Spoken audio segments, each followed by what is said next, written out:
upate kuonekana kwa siku ya leo. Baba, katika jina la mwana wako Yesu Kristo, tuko mbele zako. Ni wakati mzuri ambapo tunaingia mezani kula chakula chako sasa. Bwana, tunahitaji mwenyewe Mungu upate kushuka na kuonekana katikati yetu. Onya kanisa lako, bariki kanisa lako, hamakia kanisa lako, badilisha kanisa lako. Chochote ambacho Bwana kitasemwa mahali hapa, neno lako litakaposhuka mahali hapa, acha Bwana lipate kubaki ndani ya maisha yetu na ndani ya mioyo yetu. Kila leo tulitafakari usiku na mchana. Tunakwenda kinyume na makusudi yote ya giza katika jina la Yesu Kristo. Tunapinga nguvu zote za ibilisi za kufanya watu wasilisikie neno, za kukoroganisha hata mhubiri. Katika jina la Yesu Kristo tunaharibu nguvu hizo. Asante Bwana kwa sababu Roho wako Mtakatifu na uwepo wako utotawala mahali hapa. Na ni katika jina la mwana wako Yesu Kristo tunaomba na kuamini. Mtu aseme amen.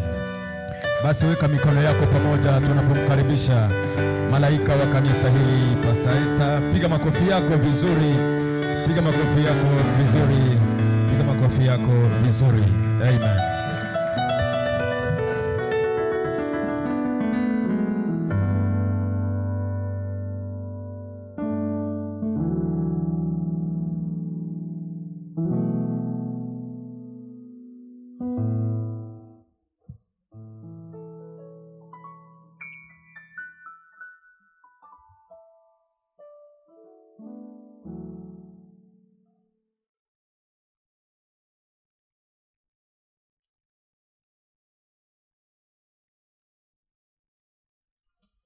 Hallelujah. Praise the Lord. Namshukuru Mungu kwa sababu Mungu ni mwema. We thank God because He's a good God. Na nashukuru Mungu kwa kila mmoja. And I thank Him for every one of you here. Ambaye tunaungana kwa ajili ya Mungu. That we have come together because of God. Nashukuru Mungu kwa siku hii. I thank God for this day. Nikiwa na mjukuu wa miaka 13. Having a grandson of 13 years old. Amen. Amen. Huyo ndo mjukuu wangu wa kwanza. That is my firstborn grandchild. Nilimpata, niliitwa bibi nikiwa na miaka 30 na. I became a grandmother about 38 years. Na 30 na. 30 something years. Kuna watu wengine wanakuwa mabibi na miaka 50. There are people who qualify to become parents when they are about 50 plus, others 70 plus. Lakini namshukuru Mungu. But I thank God mjukuu wangu wa kwanza that my first grandson, niliitwa bibi, I was called a grandmother nikiwa na miaka 30 na. when I was about 30 plus years. Kwa hiyo namshukuru Mungu. And therefore I thank God. Namshukuru Mungu kwa sababu ya mama yangu. I thank God because of my mother. Wiki hii ilikuwa mbaya kiasi. This week has been such a hectic one. Hiyo Sunday hakuweza kuja church. Last Sunday she was not able to attend service. Alikuwa na vimba sana miguu. Her feet were swollen. Na hakuwa anajiweza. And she wasn't able to come. Lakini namshukuru Mungu kwa sababu Mungu anaendelea kumtunza. But I thank God because God is continuing to heal her. Mimi kila wakati ninapomuona kanisani kwangu ni muujiza. Every time when I see her attending service, it's a miracle to me. Nashukuru Mungu kwa wale walikuja kumuona. I thank God for everyone who came to see her at the house. Unajua kuna wakati katika maisha, there are time in life mtu anapitia anahitaji mtu amshike mkono. When someone is having troubles, he needs someone to hold their hands, to see them. Nashukuru kwa sababu ya hiyo. Thank God for that. Yote mwenye alikuja kuona mama yangu. Anyone else who came to see my mother. Wakati mwingine mnamuona pale, yeye ni muujiza. Sometimes when you see her there, it's a miracle. Sababu yale anayoyapitia wengine wameenda kaburini. Because what she's going through, many have gone to has died. Lakini yeye bado anaishi. But she is still alive. Bwana Yesu asifiwe. Praise the Lord Jesus. Wiki hii tena walimwambia moyo wake umevimba. This week she was told that her heart has swollen again. Pande yake ya kulia. One side, the right side. Na ndio maana maji hayatoki kwa mwili wake. And that's why she's not able to secrete water or fluids from her body. Ndio maana unapata miguu imevimba sana. That's why you notice that her feet are swollen. Lakini namshukuru Mungu. But I thank God kwa sababu naona miguu yake anaweza kuja kanisa. because she's able to come to church today. Sio jambo rahisi. It's not a simple thing. Mimi ni kama mwanaume na kama mama. I am a mother as well as like a man. Na mimi ninaangalia familia yangu. And I'm taking care of this family. Kwa hiyo hii majukumu yote iko kwangu. Therefore all this responsibility is upon me. Na sio jambo rahisi. And it's not an easy thing. Mtu yoyote ambaye amekuwa na shida ya moyo anajua pesa ile inatolewa. Anyone who have say or had a problem with the heart, you know how much it's Sio pesa spent. ndogo. It's not an easy or simple Kwanza money. vipimo vyake viko juu sana. Most especially her way of diagnosing is so expensive. Lakini namshukuru Mungu kwa sababu tuliweza kupata hizo pesa. But I thank God because we've been able to gather all this money. Na namshukuru Mungu kwa sababu anaendelea kumponya. And therefore I thank God because he still is continuing to heal her. Mamangu ni furaha yangu. My mother is my happiness. Kwa sababu yeye ndo amebaki baba. That's why it's because she's remained to be my father and my mother. Amebaki familia. She's become the only family. Manake yeye tu na ndugu zangu ndio vile tuko. Only her and my brothers, we just the way we are. Kwa hiyo ninapomuona ninasikia kubarikiwa. Therefore when I look at her, I am blessed. Na ninapenda sana mama yangu. And I love her so much. Amen. Amen. Ninamshukuru Mungu. I thank God kwa uzima. For the life. Siku ya leo nataka tujifunze neno. Today I want us to learn the word. Ambayo sitaenda kwa juu. That I won't go shouting or making so fast. Lakini nazungumza. But I will be speaking to us. Bwana Yesu asifiwe. Praise the Lord. Namshukuru Mungu kwa kipawa cha wokovu. I thank God for the grace of salvation. Wakati mwingine tunaposimama hapa, sometimes when we stand here, watu wanadhani sisi ni chuma. People think that we are metal. Lakini hata chuma kinapataga kutu. But even if it is a metal, it also rusts. Wakati mwingine watu wanaona kama tuko marobot. People think that we are robots. Lakini hata robot inakuwaga inapata shida. But also robots go for repair. Kwa hiyo kama wanadamu tunapitia mambo. And therefore as human beings we go through things, challenges. Tunajipata tunalia. And we find ourselves crying. Na wakati mwingine tunapata haupati mfariji. And sometimes you don't find anyone to come and encourage you. Lakini tunamshukuru kwa Mungu kwa Roho Mtakatifu. But we thank God for the Holy Spirit. Kwa sababu yeye ni faraja ya kweli. Because he is the right comforter. Sometimes unahitaji faraja. Sometimes we need comfort. Lakini ile faraja huipati. But for you to get that comfort. Maana kila mtu anajua kama wewe huumiagi. Because people think that you do not get hurt. Na kila mtu anajua wewe hujali. And people think that maybe you don't care. Na kila mtu anakuchukulia vile anaweza. And anyone else will take you the way he thinks. Na kitu niligundua kumtumikia Mungu sio jambo rahisi. And one thing I realized, serving God is not an easy thing. Kuna vitu ambavyo unaweza simama ukajitetea. There are things you can stand and try to help yourself. Lakini kwa sababu ya wokovu, but because of salvation, unanyamaza kimya. You keep quiet. Na ndio maana tunaomba Mungu atupiganie. That's why we pray to God to fight for us. Ili Mungu aje atupanguse machozi. For him to come and wipe our tears. Bwana asifiwe. Praise the Lord. Leo tunaomba neema. Therefore we pray for grace katika safari hii. In this walk. Neno la Mungu, neno la siku ya leo. Therefore today's word inasema lazima mwisho upo. Mwisho upo. Mwisho there? The end is there. Mwisho uko. The end is there. Kila kitu kilichotengenezwa na mwanadamu, everything that was made by man, kinakuaga na mwisho. Has an end. Na mwanadamu aliyetengenezwa na Mungu, and every human that was created by God, yuko na mwisho. Has an end. Kila kitu kiko na mwisho. Everything has an end.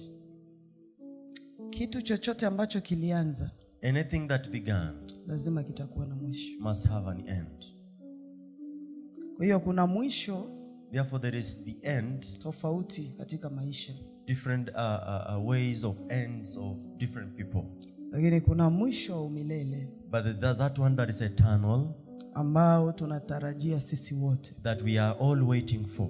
Na hiyo mwisho, and that end, tunatarajia kupanguswa machozi. We are waiting for us to be our tears to be wiped away. Tunatarajia kuvikwa taji. We were waiting for the mwisho tunatarajia mimi na wewe tumuone Mungu. that end we are waiting for me and you to see Kwa God. kazi zote ambazo tulizozifanya. For every work that we have Kwa done. kujitoa kote tulitoa. For giving ourselves out. Kwa hiyo mwisho wetu Therefore our end, lazima ujifikirie. you have to think about Kila it. kitu chote unachokifanya Everything that you do, lazima ufikirie hii you have to think about ya this. kuwa kuna mwisho. That there is an end. Bwana asifiwe. Praise the Lord. Wakati mwingi katika maisha Many a times in life, shetani anaficha watu Satan will always hide people kumuonesha mwisho.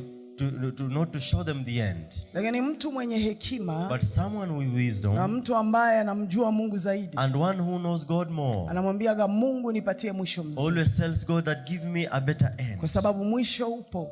Because there is an end. Mwisho upo. There is an end. Mwisho upo. There is an end. Mwisho wa kila kitu. There is an end of everything.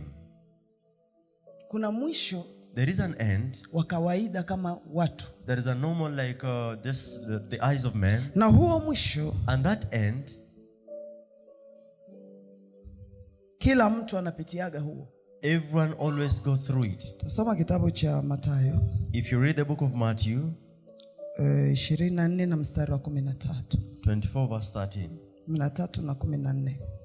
Kitabu cha Mathayo sura yake ya 24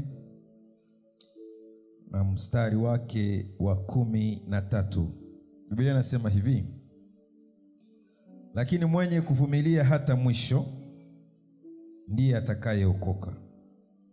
Tena habari njema ya ufalme itahubiriwa katika ulimwengu wote, kuwa ushuhuda kwa mataifa yote.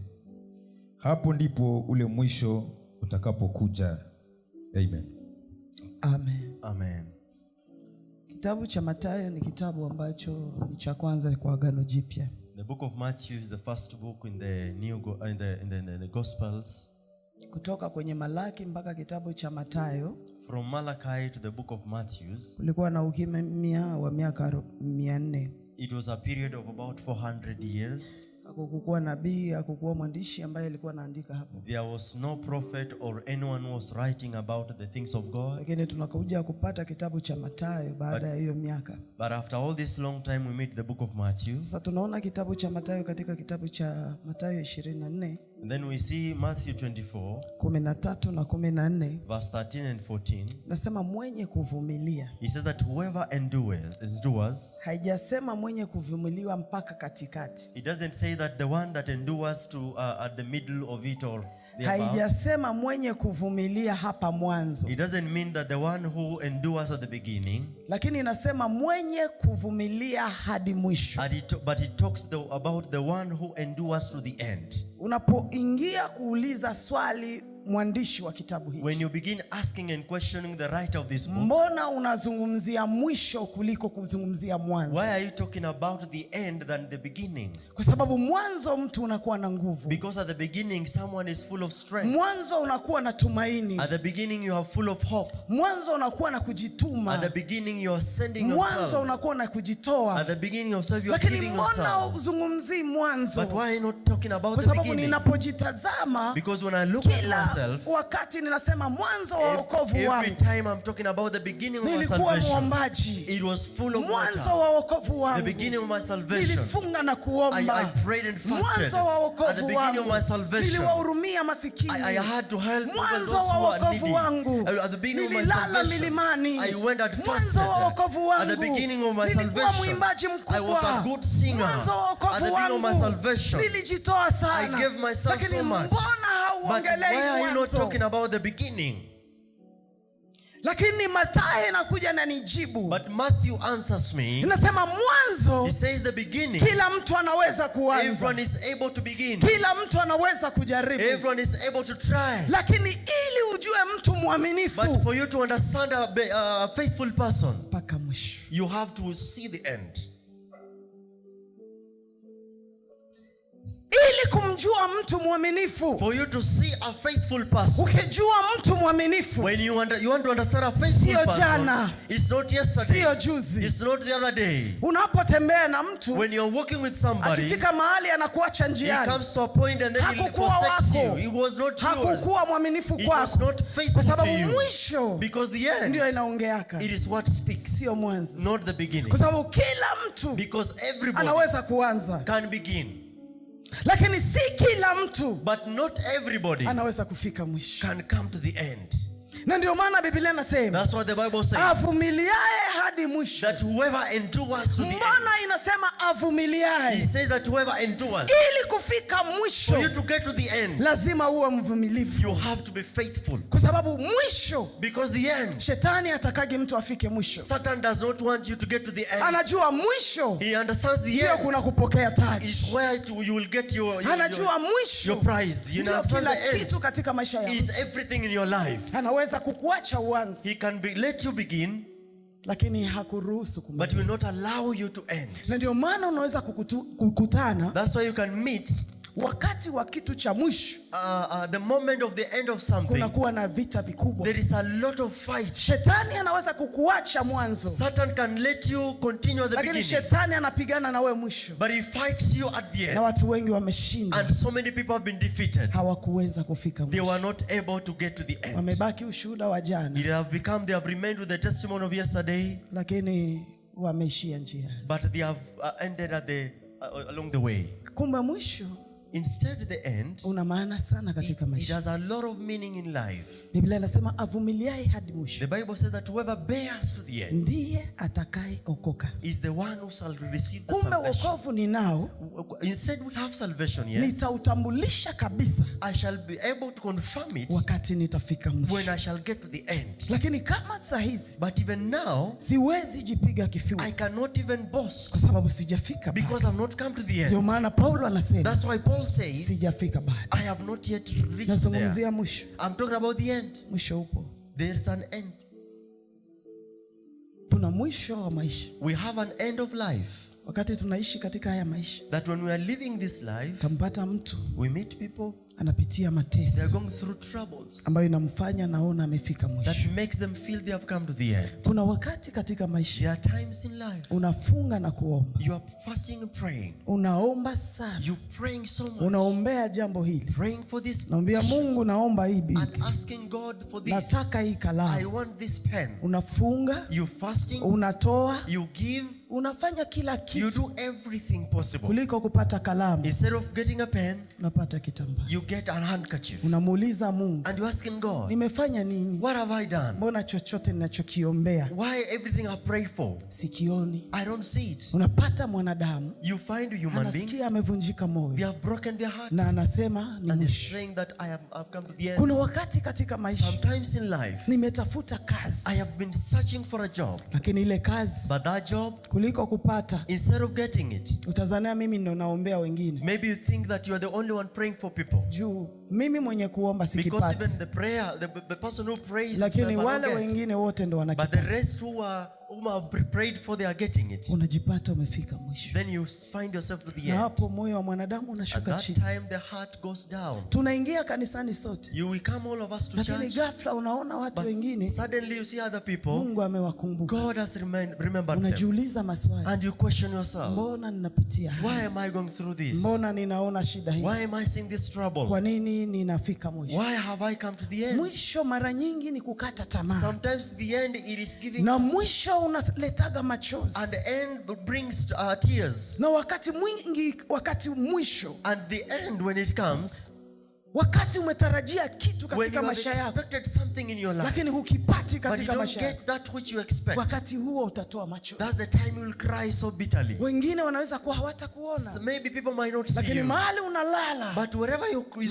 machozi yatatoka, you'll always cry. utaanza You'll kulia, always cry utasema mbona, and ask yourself, mbona, why? mbona? Why? Kwa sababu gani? Why this? Unaona mwisho wako umefika, You seeing your end has unaona come. kama You hautaendelea, feel that you won't make it. Unaona sasa hata umri wangu that even uniruhusu. my age is not Mbona hili allowing jambo me. singelifanya wakati Why huu? will I not be able to do this thing my time? Wakati ambapo nilikuwa na The nguvu. time when I was strengthful. Wakati ambapo ningeweza kuruka The na time when I juu. will jump up Lakini high. mambo yote But hayakufanyika. this thing could not happen. Lakini leo nimefika But today umri it kama has huu. come to such Ninaona like kama this. sitatoboa I tena. am see that I cannot Kama make it sikuweza anymore. jana, If I was not able leo yesterday, today sitaweza. I won't make it. Mwisho wangu. This is my end.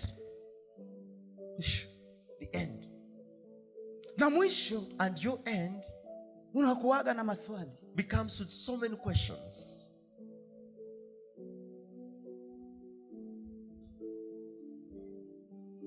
Unapomuuliza Ayubu, When you ask Job, Ayubu atakwambia nilifika mwisho. Job will tell you that I came to the end. Nimemtumikia Mungu. I've served the Lord. Nimefanya kazi. I have worked. Nimejitoa. I have given myself. Lakini malipo But my recompense, napoteza kila kitu. I have lost everything. Kila nilichokitumikia kwa Everything nguvu that I ever served or worked for, kuliko kukipata instead of getting it, kinapotea. it is lost.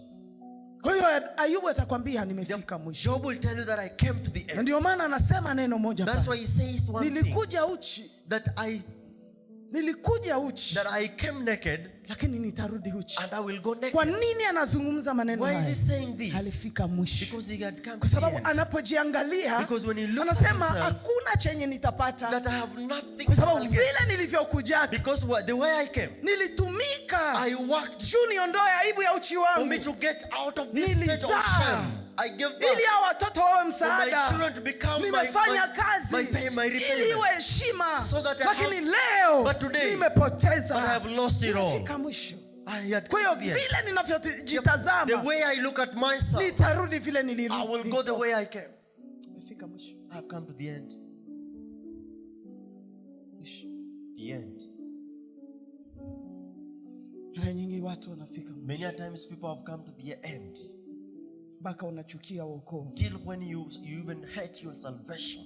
Mpaka unasema hapa hakuna Mungu. And you say that in this place there is no God. Unaamua kutafuta kanisa You lingine. decide to go to another church. Unaenda. You go. Lakini lile unalokimbia But whatever you are running ndilo from linakufuata. is what follows you. Unajipata mtu And you find it. anasema nimefika mwisho. You say, I've come to the end. Kuna watu ambao There are people. alizani kama leo akisafiri They ever thought that today if I travel, atapata maisha. I'll find a better life.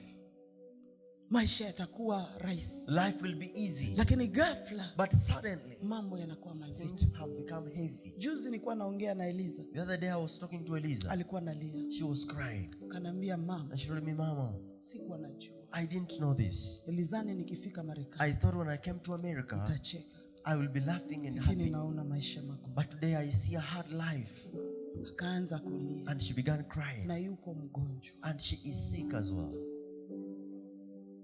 Na maneno alikuwa anaongea ukimwangalia. And the things she was talking about, when you look at her, Anaona ni kama amefika mwisho. she thought that maybe this is my end. Wakati mwingine matarajio makubwa Sometimes your expectations, yanasababisha uone kama utaona mwanga. they causes you think that you'll see the light. Lakini ghafla unaona giza kubwa. But suddenly you meet the greatest Kwa hiyo darkness. wakati unapoona giza kubwa, The time when you see darkness, matarajio yanapotea. your expectations get Unasema lost. nimefika And mwisho. you say, this is my end. Lakini mchana wa leo nataka kukwambia, But this afternoon I want to tell you wakati unapofika that mwisho, when you come to the end, wakati ambapo unaona mwanga hauoni, when this time comes, you don't wakati see any ambapo light. wale uliowatarajia mwende na wao The wamekuacha, time when those you expected, they wale forsake ambao you. ulijua kama huyu kwa wote hataniacha, Those you knew that among all of them, lakini this will never katika forsake wote me. yeye amekuwa adui And zaidi. among them he has become the Ameondoka greatest enemy. maishani mwako. He lives your life. Unajiangalia unasema You nitaenda look at wapi? yourself and you ask yourself, what do I go to? Unajiangalia unasema ni nani ambaye You say, ataniokoa? Who is this that will serve me? Lakini mchana wa leo But this afternoon, nataka kukwambia kuna mwanaume I want to tell you there mmoja is one man ambaye anaitwa that is Yesu, called Jesus. ambaye anasema hivi, That is saying mwisho wa mwanadamu that the end of ndipo man mwanzo wa is Mungu. my beginning of the Wakati storm. unapofika mwisho, That when you come to the wakati end, umekata when tamaa, you have lost your wakati hope, watu wote wamekuacha, marafiki wamekuacha, ndoa imekufa, biashara imeharibika, kila chochote ambacho unahitaji kinapotea. Unajiangalia, unasema nitaenda wapi? Kuna Mungu. There is God.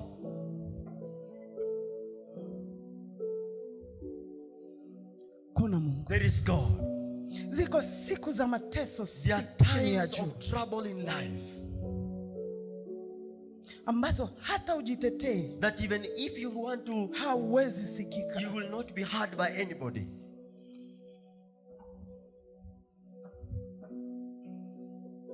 Mwisho. The end. Kila kitu kina mwisho. Everything has an end.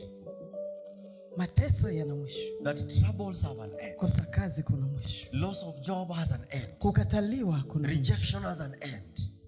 Kila kitu kina mwisho. Everything has an end. Vile kilianza, the way it began, ndivyo kitakavyoishi. That's how it will end. Mwisho. The end. Kuzunguka mji wa Nairobi kuna mwisho. Walking around the streets of Nairobi has an end. Kuombaomba madeni ina mwisho. Borrowing left, right, center has an end. Kulia kuna mwisho. Crying has an end. Aibu ina mwisho. Shame has an end. Kila kinachoonekana kilianza. Everything that you see it began. Lazima kitafika mwisho. It is a time it will come to an end. Wanaweza kukucheka. They can laugh at you. Waambie niko safarini. Tell them that I am in a journey. Wanaweza kutangulia. They can go before you. Waambie tell them niko safarini. That I am in a journey. Wanaweza kuona wewe ndio wa mikosi. They might look at you and think that you are the one full of swara. Waambie problems. Tell them ninawapatia muda. That I'm giving you time. Mwisho imefika. The end is coming. Sitatembea. I will not continue walking like this every day. Lazima Mungu atakuja. God has to come. Sitakaa nyuma. I will not sit back. Kila siku. Every day. Mwisho. There is an end. Itafika. I will come. Hata miaka iende. Even if time and years will pass. Tangulieni. Continue. Lakini mwisho wangu. But my end utafika. Will come.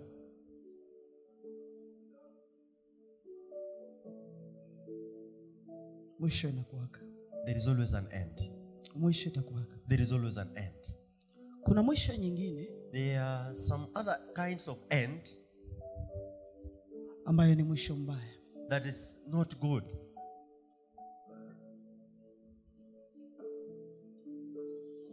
Mwisho ambao sisi wote tuko hapa. An end that all of us who are here, siku moja tutakuwa. One day we shall meet it. Tutakuwa na huo mwisho. We shall have that end.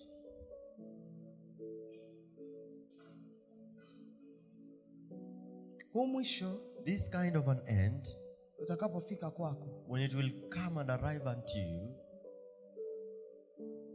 utawekwa kwenye friji kama vile samaki. You will be put into a refrigerator like fish.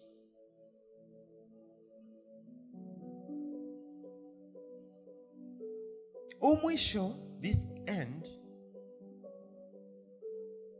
hauangalii Kifaransa. Does not look at your language. Hauangalii Kiingereza. Does not look at your English. Mwisho, this end, hauangalii wewe ndio unajijua sana. Does not look at the way you understand yourself better. Mwisho, this end, hauangalii urembo. Does not look at your beauty. Urembo una mwisho. Beauty has an end. Nguvu yenye uko nayo sahi, the strength that you have today, inakuwa na mwisho. Has an end. Kuna watu leo, there are people today, hawaji makanisani. They don't attend churches. Kuna watu leo, there are people today, yuko mbioni afanye mazoezi. They are running left, right, center in the gyms and all over. Lakini kanisani hawaji. But in church they will not come. Lakini mwisho, but there's an end. Wa hiyo nguvu unayoitafuta, the end of the strength you're looking for, utafika. Will come. Kama isingelikuwa hivyo, if it wasn't like that, hawa watu wenye walikuwa wanapigana duniani, these people who are fighting the whole world, these heavyweight people, leo hawako. Today they are no more. Mwisho umefika. Because their end came. Tuliwaona kina Misi wale wanatembea kabisa. We saw those people. Miss, huh? Models who were walking left, right, center. Walifika mwisho. But they came to the end. Tuliona watu wenye matumbo madogo. There are people who had size 8. Mtu anakaa hivi anasema mimi niko na tumbo dogo. And they are saying I am having small flat tummy. Tumbo ina mwisho. That tummy has an end. Kesho itaongezeka. Tomorrow it will be. Na utajua vile iliongezeka. And you won't know how it will grow. Hata uende mazoezi. Even when you'll go for gymming. Uruke upande. Jump down up. Ukikaa siku 2. After 2 days. Ile tumbo inakuja. That stomach comes back. Tumbo inakujaga na umri. It comes with age. Vile unavyoendelea. The way you continue aging. Upende usipende. You love it or not. Itakuja tu. It will just come. Kila kitu kina mwisho. Everything has an end.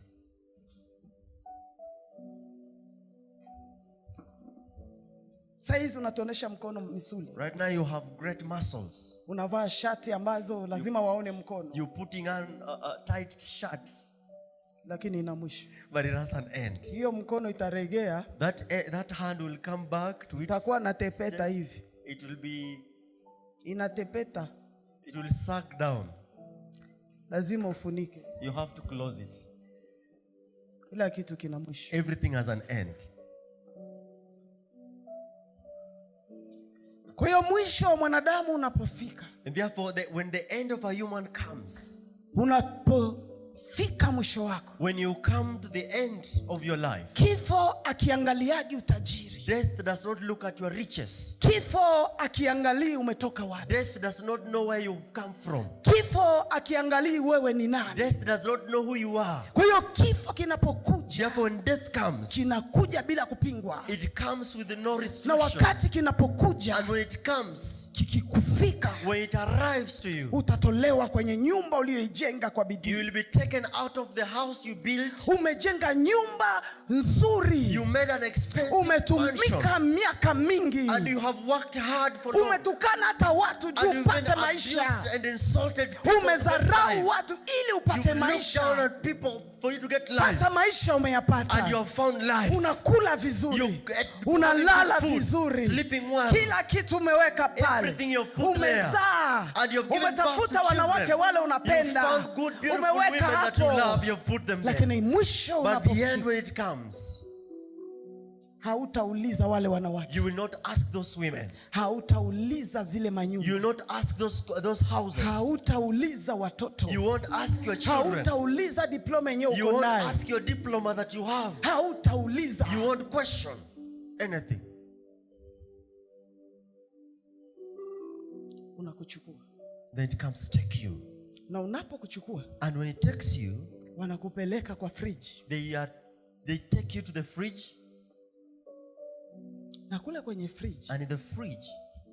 Wale ulikuwa nakaa hutaki kuabudu huko kwenye simu masaa yote. Those people that at that time when you were not able to worship on your phone, every time when your end comes, hawatataka kuja kukuona. They will not come to see you. Utakuwa peke yako kwa fridge. You will be alone in your fridge.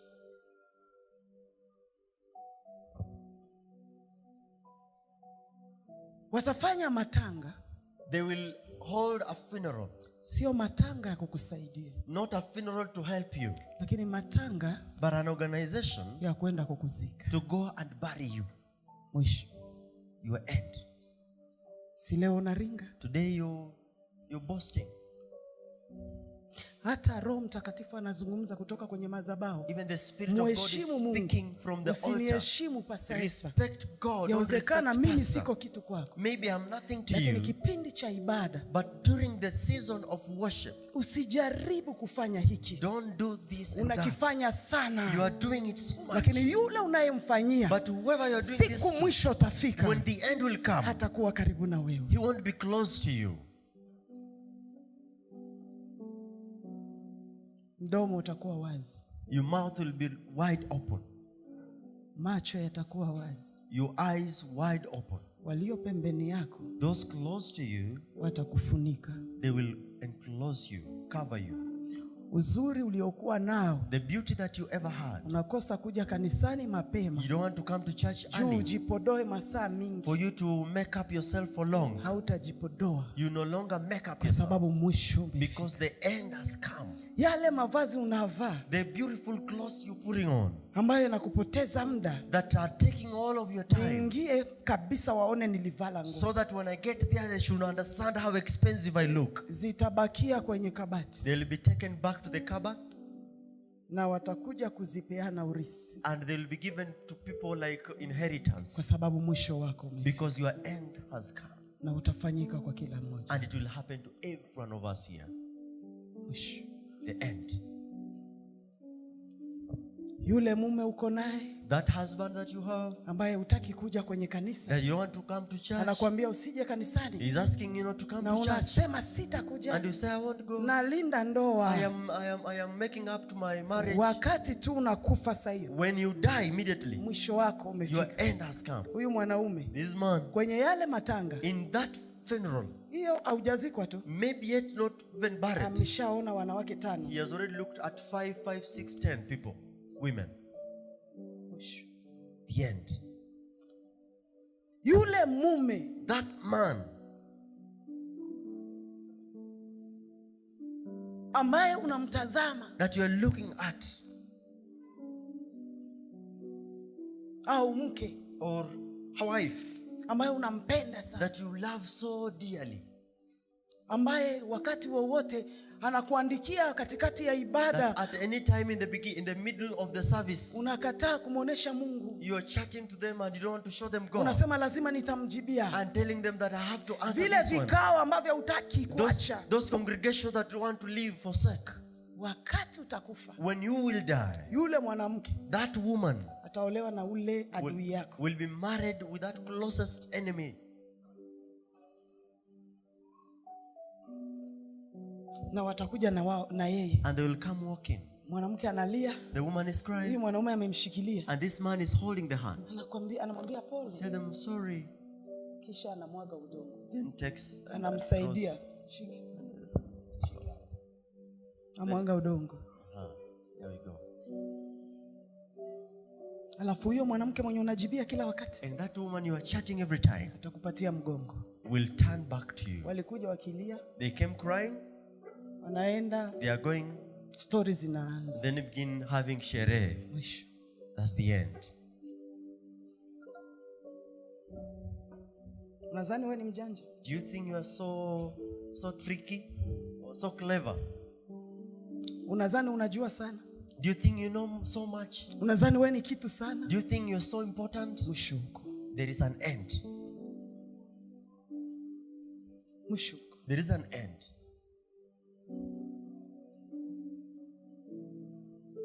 Tena ni mwisho wa kila mtu. And it is an end for everyone. Utaacha nyumba, You'll leave your house, utaacha magari, you'll leave your cars, utaacha ufahari, you'll leave everything expensive you have, yale masomo ulisomaka. even the degrees that you have Ule ever mdogo wako acquired. mwenye yuko karibu yako, The one who follows habata you, mpatiaga diploma yako, he will never have your diploma. itabakia It will remain there. mwisho. The end. Si tunakujaga kanisani tunakawia, You see, we come to church and we take time. unaonesha sasa hii, And then you're looking at your watch now. utakawia sana kaburini. It will take you more years in that grave. Na hiyo kaburi, And that grave, mwisho wa hiyo kitu, the end of it all, wanakuingizaga. they will take you there. Harufu ya mwanadamu ni mbaya sana. That bad odor from a dead person is so bad. Hii maringo unaringa, watakumwagia perfume chupa mzima. They'll throw or put on you perfume, a whole bottle, Wakati watu wanakuja kukuona, so that when people are coming to see you, utasikia harufu, they will feel the odor. watakufunika. They'll cover you. Wakisha kufunika, After they have covered you, watakupeleka kaburini they will take you to the grave. futi 6. 6 feet.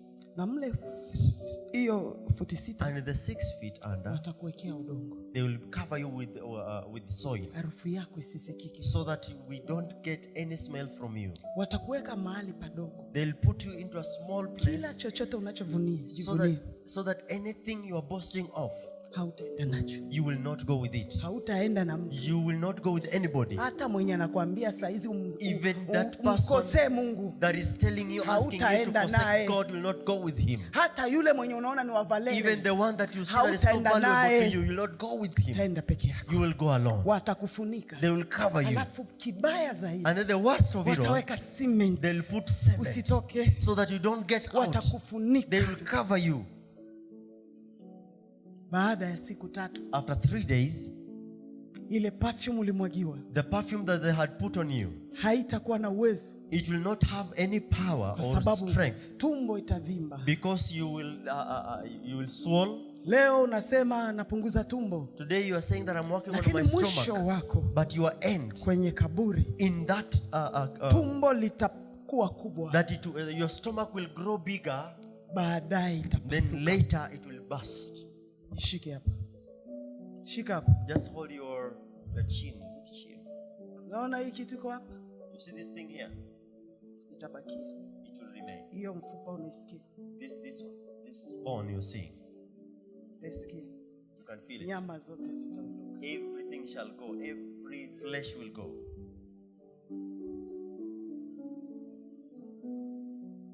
Mwisho. The end. Nyama yote itaisha. Every flesh will disappear.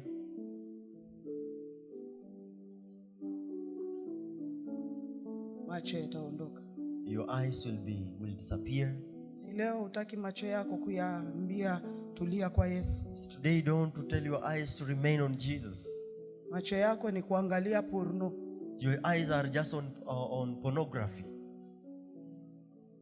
Si wewe ni wa kwanza kuangalia hizo porno. Do you think you are the only first person to look at the pornography? Biblia imekuwa mkwe, huwezi kusoma. The Bible has become like your in-law, you don't want to read it. Mwisho utafika. The end will come. Hautaki kuangalia neno la Mungu. You don't want to look at the word of God. Wewe ni kuangalia movie tokea mwanzo. You want to watch movie from the movie zote unazijua. Every movie you know it. Mwisho utafika. The end will come. Hakuna ujanja. There is no one who is clever. Mwisho utafika. The end will come. Macho yatatoka. Your eyes will go, disappear. Italiwa. You will be eaten. Mwisho huko. There is an end. Mwambie jirani yako mwisho. Tell your neighbor there is an end.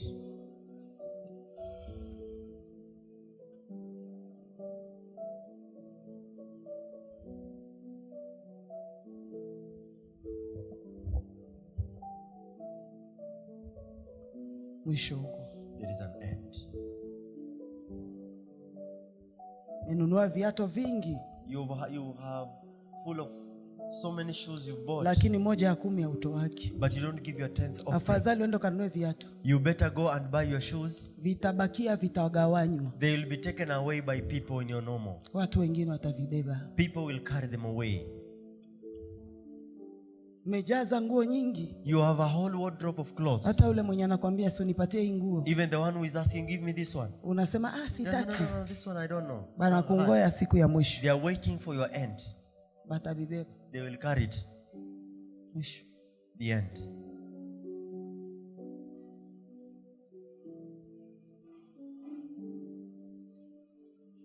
Biblia inasema ya kuwa the Bible says mwisho unakuja. That there's an end that is coming.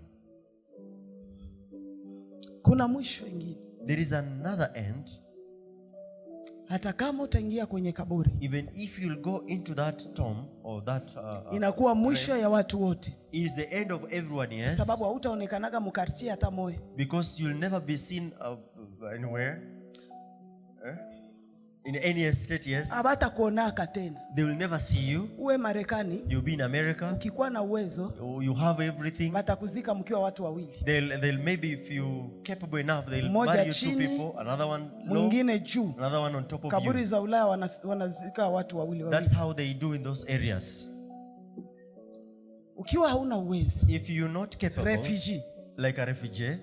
Kule Ulaya. In those areas, you have nothing. Kwa sababu hauna pesa. Because you don't have money. Kazi ni za kawaida tu. These jobs are just normal. Utachomwa. You'll be criminated. Watakuchoma. They'll burn you. Watakuweka kwenye kakopo. They'll put you into a small container. watakuweka pale. Then put you somewhere there. Afadhali hata Afrika. Better Africa. Juu watakuweka peke yako. Because you'll be put alone somewhere. Lakini kule. But there. Mmoja chini. Another one. Mwingine banamweka pale. Another one on top of it. Mwisho. That's the end.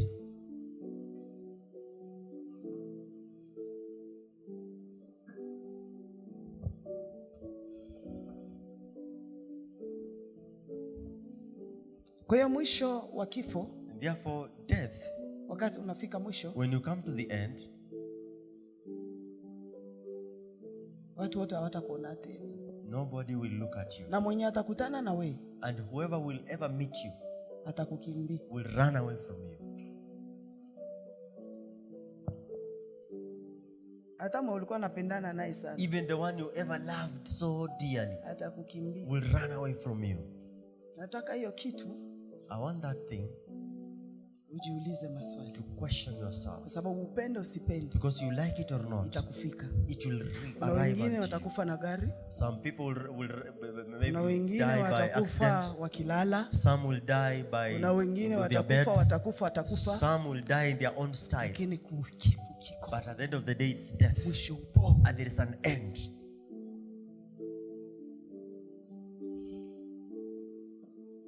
Lakini kuna mwisho mwingine. But there's another end. Some kitabu cha Ufunuo. Let's read the book of Revelation. 20. Revelation 20. Mstari wa kwanza waendelea. Verse 1 going down.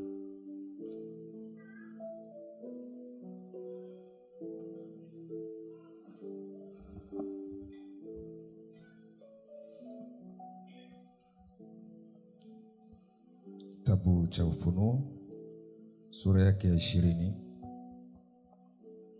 na mstari wa kwanza. Biblia inasema hivi: kisha nikaona malaika akishuka kutoka mbinguni, mwenye ufunguo wa kuzimu na mnyororo mkubwa mkononi mwake. Akamshika yule joka wa zamani, ambaye ni Ibilisi na Shetani, akamfunga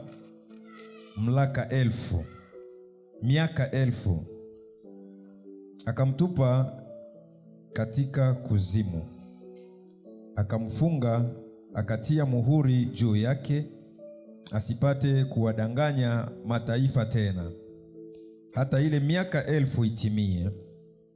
Na baada ya hayo yapasa afunguliwe muda mchache.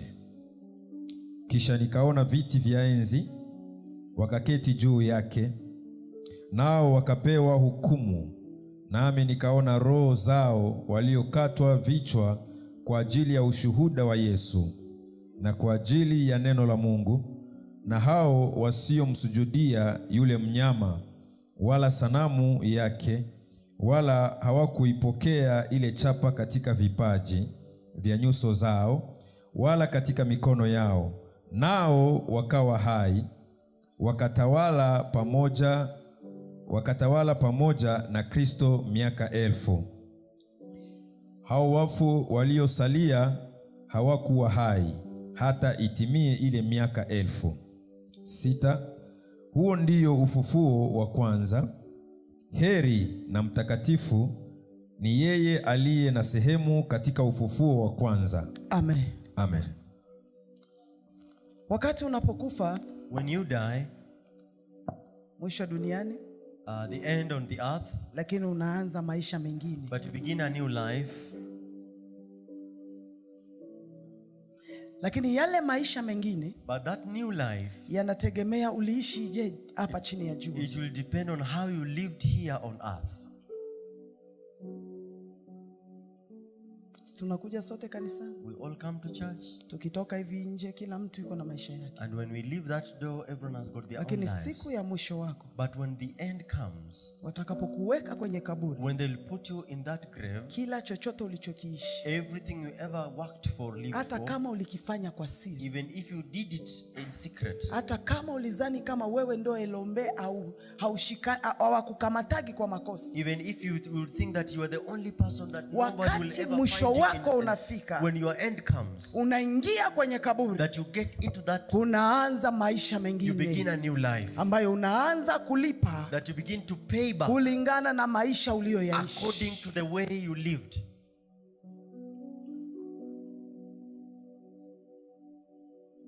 Biblia inasema nikawaona watu, The Bible says that I saw people waliokatwa vichwa chini ya madhabahu, that were beheaded because of kwa Christ, ajili ya Yesu. for the sake of Christ. Nikawaona And I saw them, wamekaa they pale, were seated, ambao hawakuwekwa ule muhuri kwenye uso wao wala kwenye mikono, that there was no mark that had been put on their forehead or their hands. wamesimama mbele za They are Bwana, standing before the Lord. na hao And those, wakafufuliwa they were resurrected kwenye ufufuo wa on kwanza. the first resurrection. Ufufuo utakuwa mara mbili. Resurrection will be twice. Biblia inasema eri wafu wafao katika The Bwana, Bible says that blessed are those who maana die in Christ, wamepumzika. because they have rested. Kila yoyote atakaye kufa Everyone who shall die katika in Bwana Christ Jesus amepumzika. has rested.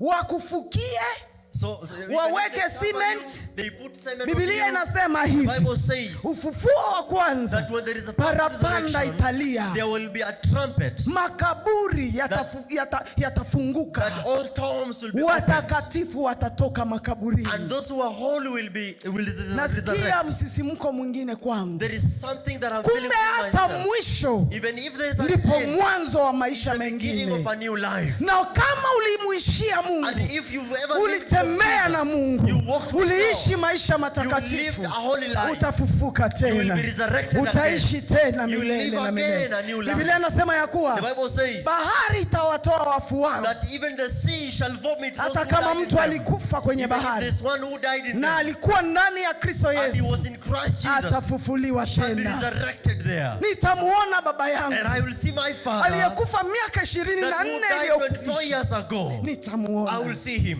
Manake wafu watafufuka. Because the dead shall Biblia resurrect. inasema The Bible says watakatifu even the holy ones, watatoka, they will come out. watavaa mwili mpya, They'll have a new body. watavaa mwili They'll mpya, have a new body. watavaa mwili They'll have a mpya. new Alafu body. anasema ninaona And he say, I Yerusalemu see a mpya new Jerusalem, ambayo that watakatifu the holy ones watakaa hapa. shall be sitting there. Huo ndio ufufuo wa kwanza, That's the first resurrection.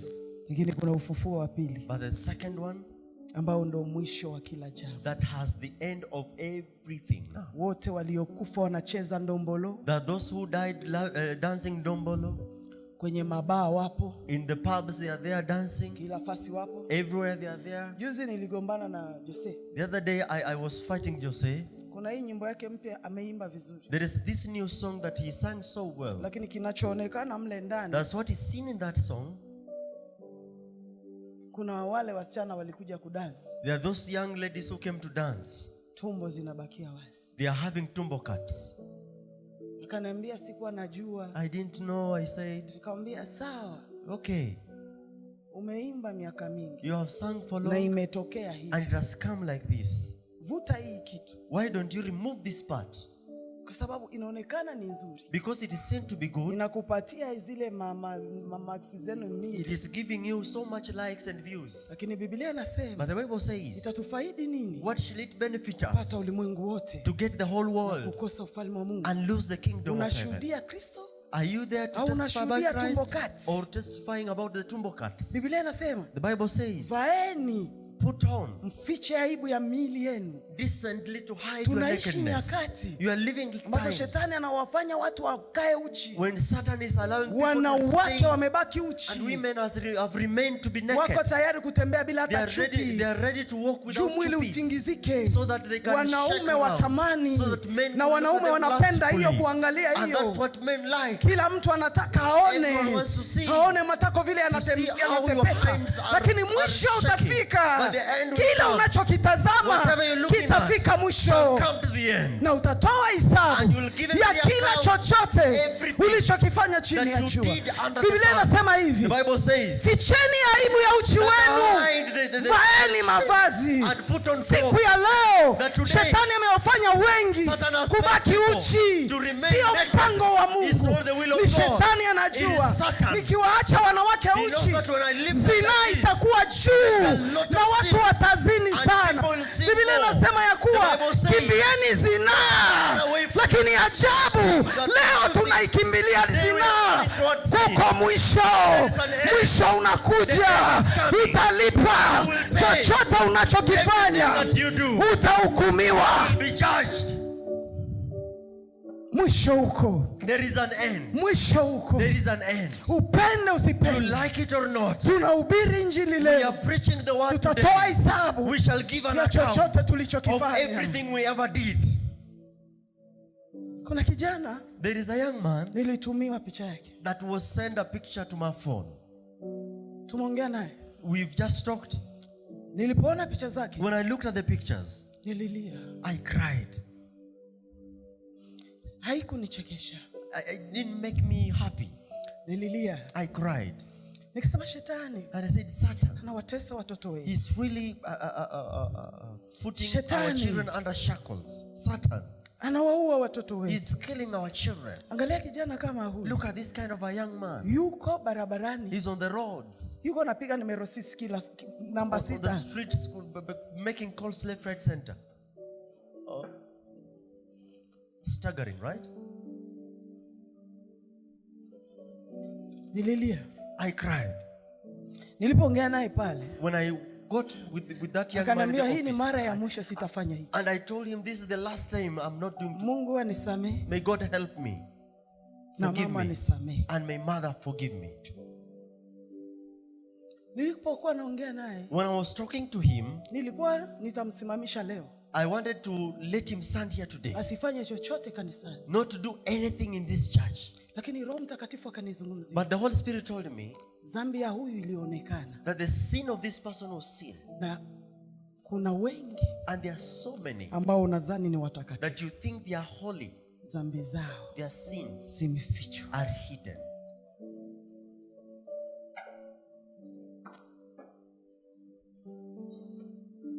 Nilipata shock. I was shocked. Asema nikikufunulia. If I open everything for you. Jinsi huyu amewekwa wazi. The way this one has been revealed to you. Utabaki na watu 10 kanisa. You will remain with only a few people, 10 people in church.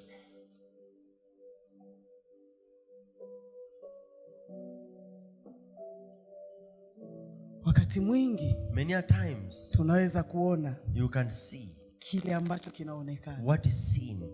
Lakini kilicho sirini. But what is in secret. Ni kibaya sana. It is so bad. Lakini mwisho. But the end. Wa kila jambo. Of everything. Utafika. Will come. Na kile ulichokificha. And whatever you hid. Kitatolewa. It will be revealed. Na kitawekwa wazi. And shall be put open. Inawezekana huyu kijana. Maybe this young man. Alificha sana. He hid it for long. Na miaka mingi. And for long. Alionekana mzuri. It has been seen he's a good man. Lakini Mungu. But God. Hafichagi. Does not hide. Lazima utatoka wazi. He will have to reveal it one time. Nikasema kwa sababu ameamua kuomba msamaha. And I said that because he has decided to ask for forgiveness. Mimi ni nani? Who am I? Kwanza tayari nishapigwa kitu kizito kwenye kichwa. Instead there's something that has been he was beaten on the head. Kwa sababu wakati nilipotaka kuamua. Because when I wanted to judge, to make a decision over this. And this thing came to me that there are so many. Wanafanya dhambi za siri. That they are sinning in secret. Na wanajichunga sana. And they are taking care of themselves so much. Na wanajifariji sana. And they are comforting themselves. Na mbele za watu. And before men. Wako tayari kufanya unafiki. They are able to pretend. Ili mtu asimjue. So that no one will know them. Anajua kucheza karata. They know how to arrange their cards. Anajua. They know. Na huku. And the other side. Tunaona ni watakatifu. We look at them as very holy. Mwisho huko. There is an end.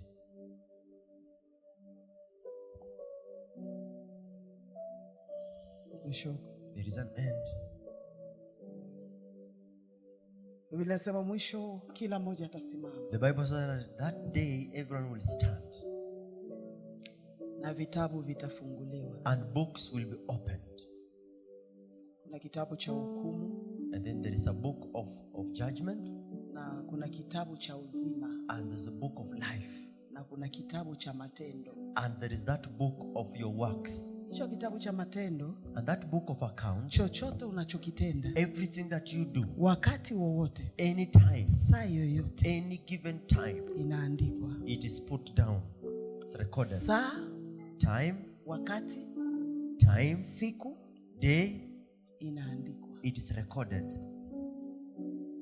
Hautabishi.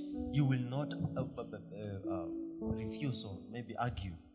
Siku ile sio kama mtu unakula sukari alafu wanakupata na sukari hapa unasema sijakula. It's not like that day when you found maybe licking some sugar somewhere, found here, and then you begin saying no. Siku ile utajifanya kwa rafiki yako asema simjui ule. You will not say no, I don't know that one. Nani mimi? No, me really. Uongo. No. Ule anakuwa mama yangu. That one is my mother. Anakuwa tate yangu. It is always my grandmother. Anakuwa mjomba wangu. My uncle. Hautasema hivyo. You will not say that. Kile chochote kiko. Everything is there. Ndio utasemekana. It will be read. Biblia inasema hivi. Bible says, watakuita jina lako. they'll call you by your name. Kila mtu ataitwa jina lake. Everyone by your name.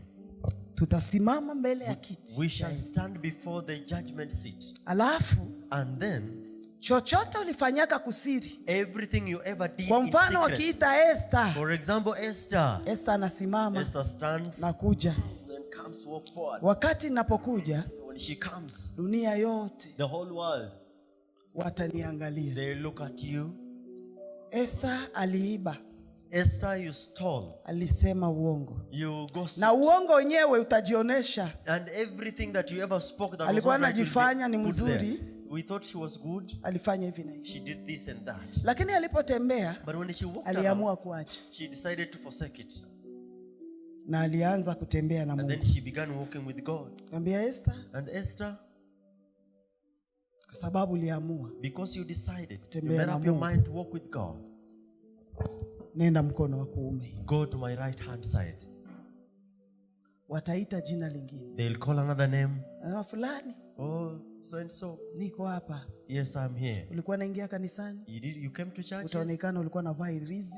You used to put Ulikuwa on naenda some. kwa waganga wa You kienyeji. went to those witchcrafts. Watakwambia pita hapa. They tell you go the other side. Siku hiyo hautajitetea. That day there's no way to argue. Mimi kama mchungaji, I as a pastor, naona kibaya mchungaji. you see the problem with the Biblia pastor? anasema ole wa The wachungaji Bible says that woe to the pastors wanaowapotosha watu. that are misleading Haya people. maneno nakwambia These words sikuogopeshi. I'm telling you, I'm not Niko asking you nawa to. mikono I'm not asking you to Siku get ile ya afraid. mwisho. I am washing my hands that very day nisipate hukumu. so that I don't be judged.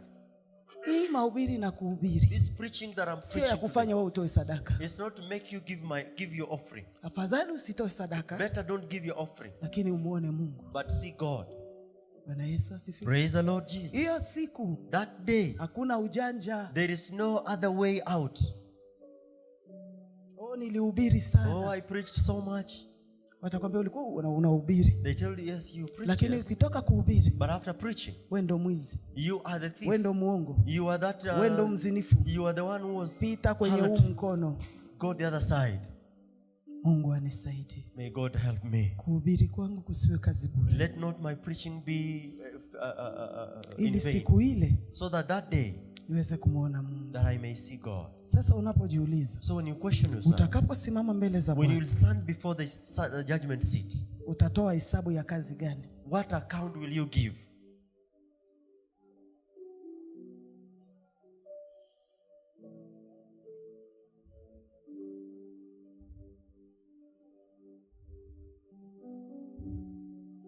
Ni wakati wa kuangalia roho yako. This is the time to look at your heart. Wakati mwingi Many a times, naweza kubali nigombane na watoto. I might allow myself to quarrel with my children. Kwa watoto wangu wote, Among my children, niko na all of them, watoto wawili I have two ambao ni wakali, that they are so na harsh, ukali wao unakaaga kwa muda. and it is for a season. Wa kwanza ni Jose. The first person is Joseph. Jose anacheka He will laugh with you, lakini ni mkali sana. but he's so harsh.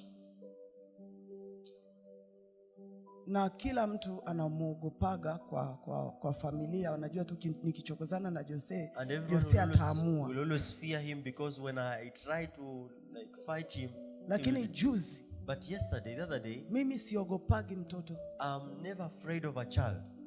Nilimwambia, I told him, look, hii kitu yako, this thing, umeimba vizuri. yes, you have done it well.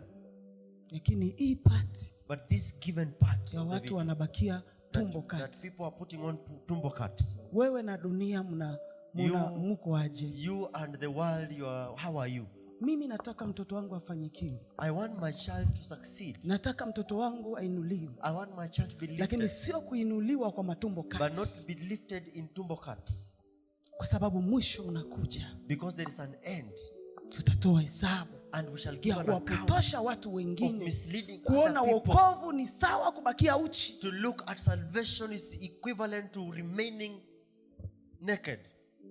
Siwezi kukuitikia kuhubiri hapa na pantalo. I will not allow you to come and preach you when we are putting on trousers. Najua unavaa trouser na kupendeza. I know you like that trouser, it's beautiful. Ninajua kama unavala utaonekana tai yako bien. I know your tie will look so good before people. Lakini mimi kama Esther, hata kama unahubiri mapepo yanaanguka, sitakuruhusu hapa na mapantalo. I will not allow you. Kwa sababu Biblia inanikataza.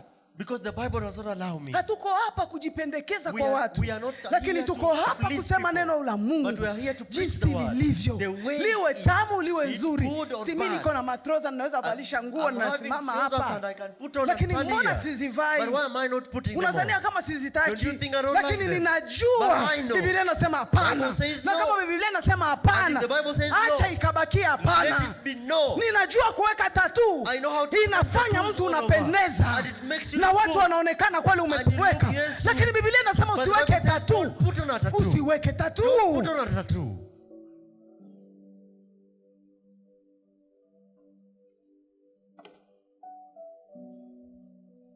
Najua. I know.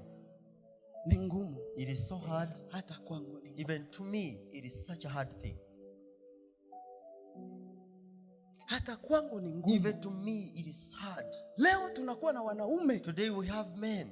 Tumezaa. That we have given birth. Siku moja nilikuwa na Papa Eli. One day I was with Pastor Eli. Mwanamke mmoja, kijana, one young man, anakaa mwanamke, look like a woman. Akasema kitu. Na kilibaki kwa kichwa changu. And it remained my head. Akasema alipozaliwa, when he was born, wazazi walipiga makofi. Their parents were happy. Akasema tumepata kijana. We have found a man. Kumbe hawakujua. Instead they didn't know. Leo tumepoteza watoto. Today we have lost our children. Juu ya kupata pesa. Because of money. Yuko tayari kwenda kuliwa nyuma. Able to go and do homosexuality. Juu apate gari nzuri. For them to get good vehicles. Lakini mwisho. But at the end. Leo tuko na wanawake. Today we have women. Juu apate pesa. For them to get money. Yuko tayari kuolewa na mwanamke mwenzake. To go and get lesbianism. Acha nikwambie. Today kila yeyote anayefanya hivyo. Everyone who does this. Kila yoyote. Haijalishi jina lako ni kubwa aje. Hukumu ya Mungu itakuwa juu yako. Kama aliangamiza Sodoma na Gomora, Sodoma itasimama. Itaomba haki. Kwa nini mlituunguza?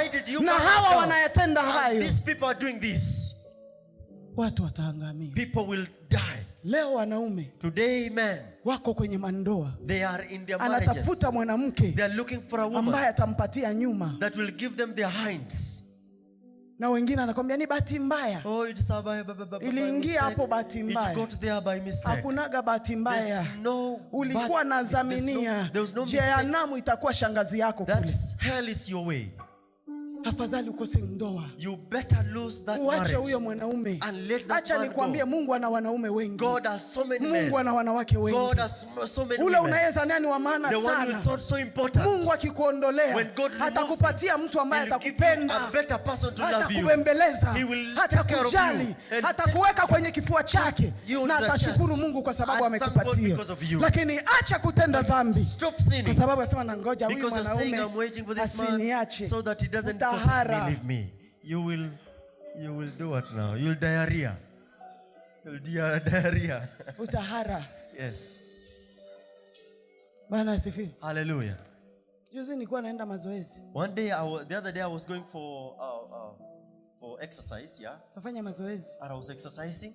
Nilisikia aibu. It was so shameful to me. Mtu ameng'ara, amependeza. Someone is so looking so nice, good hips. Unajua kule fasi ya mazoezi. Those areas of gym. Siku hizi watu wengi wanaenda mazoezi. People going for gymming. utakutana si mazoezi. You'll meet it's not Huko ndo gymming. fasi ya kutafutia. That's where to go and fish.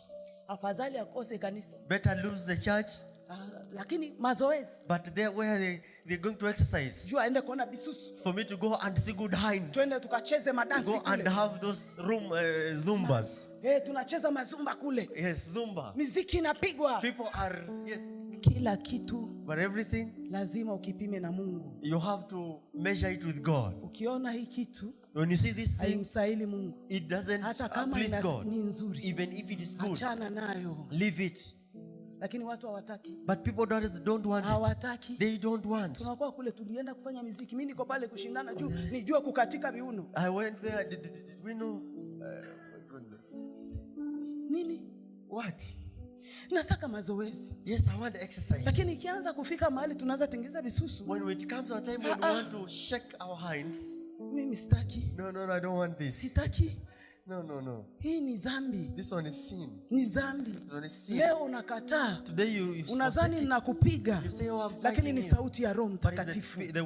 Hii kitu itakosesha baraka. This one will lose your blessings. Sasa tuko kwenye mazoezi pale. We are in this exercise. Tuko kwenye mazoezi. We are in this exercise. Na huyu mtu msichana alikuwa amevaa nguo ya blue ya trouser ya blue ya kung'ara. Some nice blue. Naenda kama weupe.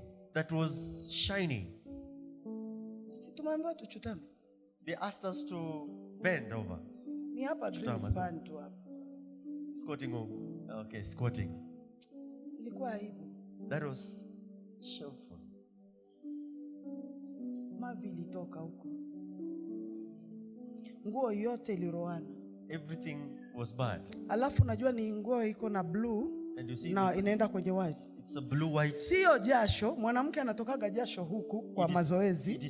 Na anaweza kutoka katikati ya miguu. Maybe between the legs. Ukakaa ukaona maji. And you sit there you see maybe kind of water. Lakini ile haikuwa maji. But that was not water. Unaona kabisa diarrhea. You see, this one is diarrhea. Sasa yeye hakujua. She didn't know. Anaendelea na ni mrembo sana. Anaendelea. Sasa tukaambiwa tunataka kujinyoosha. They were told to stretch ourselves. Sasa si tunapiga magoti. Then we, unajua ya kupiga magoti alafu unarudisha mwili nyuma hivi. You say you know better. What you call it? That one. Nilimfuata pole pole. I followed her slowly. Nikamwambia nenda chooni. Go to the toilet. Ujiangalie. Go and check yourselves. Hakunisikia. She didn't get to understand me. Aliendelea tu. She continued to shake and shake. Lakini alikuja kusikia aibu. But she was sasa tunaenda kwa choo. The time when you are going to navuaga viatu na acha kule alafu nabeba viatu vingine. Because you always change from the other side. Akaniambia imagine sikuwa najua nimekuwa hivi. She told me I didn't know that this will happen. Mliniona saa ngapi? What time did you see me this? Nikamuuliza. I asked him. How? Uko na shida? Do you have a problem? Lakini mimi si mtu mzima. Because I am old enough to hata muibuze siwezi arish. Even myself I'm old enough but I can't diarrhea. Unafanya mazoezi inatoka na haujui. You are diarrhea and I don't know. Alisahau kuweka pamba. She forgot to put on what? Pamba. Pampers. Cotton. Oh, cotton, yeah. Alisahau. She forgot. Unapenda hiyo mchezo? You like that? Choo itakuwa natoka hivi. It will be coming out itself like that. Na ule mwanaume mwenye ulizania unamchunga. And that man you thought you are taking care of, he will forsake you, he will go. Mwenyewe kwa msafi. Juu sio take kila a clean siku person. utakuwa natoa mavi kukitani. Not every day you will be diarrheaing on the bed. Mavi ya mtoto yanavumilika lakini sio mavi ya mtu mzima. For a child we can put up with it but not you. Mwisho wa kila jambo. At the end of everything. Huko. There is. Tengeneza maisha yako. Make your life straight. Simama na Yesu. Stand with Jesus. Mwenye anakuambia geuka. Another one will tell you that turn around. Mwambie sikutaki. Tell them no. Heri nikupoteze lakini nimpate. I would rather lose you but get God. Kwa sababu ninajua siku moja. Because I know one day mwisho itafika. There is an end. Hii michezo yote. All these jokes itafika mwisho. Will come to the end.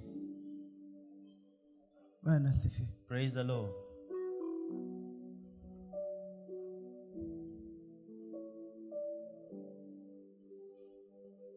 Kuna wakati mwingine there is a time siogopi kama kuna mkwe. I'm not afraid of my in-law. Nimeitwa kuhubiri I've been called to preach na kusema kweli. and talk about the truth, Ili Mungu so that God asiniulize sikusema. will not question me that day. Kwa hiyo nasaidia mtu. And if I'm helping someone, Saa nyingine hata kesho maybe tomorrow utaenda kwenye maisha fulani. we'll go to another life. Nilikuwa na kijana mmoja akawa ananiambia, I had a young man who used to tell me, unajua wa Tanzania, you know, in tunafuata Tanzania, mwanamke Tanzania, you'll follow a woman in Tanzania, tell you, kakangu mimi naona sijatosheka, oh, I'm not satisfied. mimi nataka nyuma. I want the other side. I want. Nasema unafurahia Oh, you're very happy kwa sababu anakuambia nataka nyuma. because he tells you that I want Mwambie the unafurahia, hind. You're very happy, right? tangamia. You will die. Hata mtu anajileta nataka nyuma, Even someone comes and he wants that way, mwambie nenda na nyuma yako. tell them that go do yourself. Utakufa na nyuma yako. You will die with Kwa jina la Yesu. in the name of Mimi Jesus. nataka kumuona Mungu. I want to see God. Bwana Yesu asifiwe. Praise the Lord. Nenda mbele za Bwana. Go before the Lord. Mwambie Bwana nisamehe. Tell the Lord, forgive me. Najua mwisho I know the end. utafika. I will come.